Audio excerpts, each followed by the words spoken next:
Siyabingelela sinamukele ekhaya lapho sichaza khona amaphupho.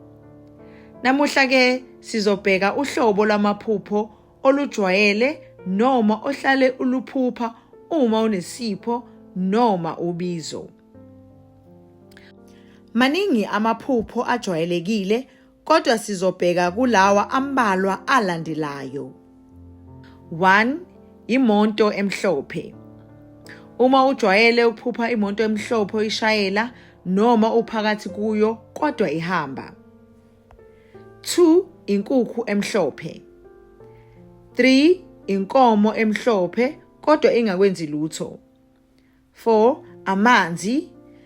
Uhlale uphupha ulwandle, isiziba, i-swimming pool kanye nempophoma kodwa kuhlanzekile. 5. Intaba noma ihlane. 6. Isikole lapho usuke khona ufunda noma ufundisa. 7. Undiza lapho usuke uphupha khona undizela phezulu kamnandi. 8. Ukuthandaza noma ukukhuleka ngaphezu kozazi uyikho.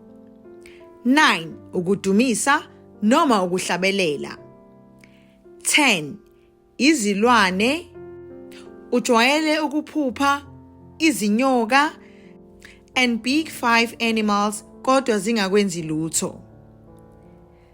Siyabonga, nisale kahle.